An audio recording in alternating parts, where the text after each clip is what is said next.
2 days ago, the whole world has witnessed the degrading fashion in which a former president of a sovereign country was bundled into a private aircraft and summarily transported to The Hague. To us lawyers, this would be called an extrajudicial rendition.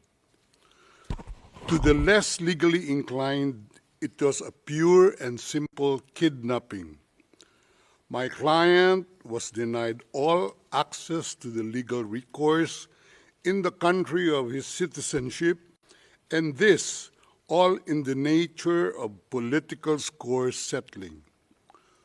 Two troubled entities struck an unlikely alliance, an incumbent president who wished to neutralize and choke the legacy of my client and his daughter on the other hand, and a troubled legal institution subject to delegitimization and desperate for a price cuts and a legal show today on the other hand.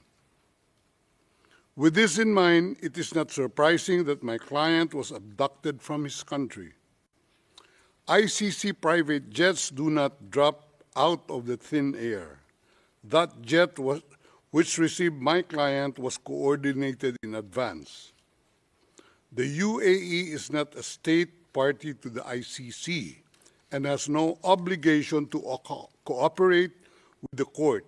Yet my client sat in transit in that country for more than 5 hours.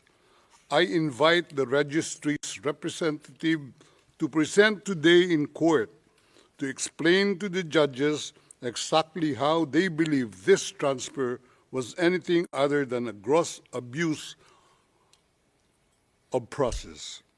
Given the precipitous arrival of my client, an elderly man with debilitating medical issues, hard of hearing and poor of sight, he was taken to a hospital for observation. Only this morning have I met him for the first time with less than an hour to discuss legal issues.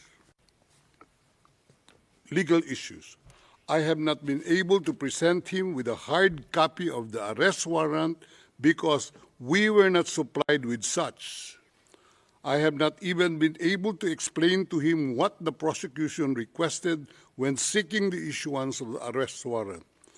This is because the chamber only established a redacted version of the prosecution request last night. Other than to identify himself, my client is not able to contribute anything to this hearing.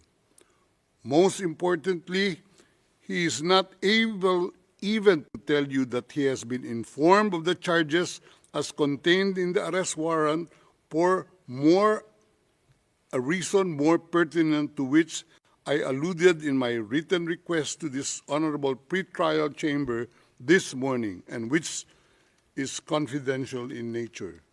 Accordingly, I repeat my respectful request, which was rejected this morning, to postpone the substantive aspect of this hearing to the next week, when I will have the opportunity to sit with my client and to explain to him what a confirmation hearing is and what the disclosure is, and how the prosecution alleges that he committed crimes.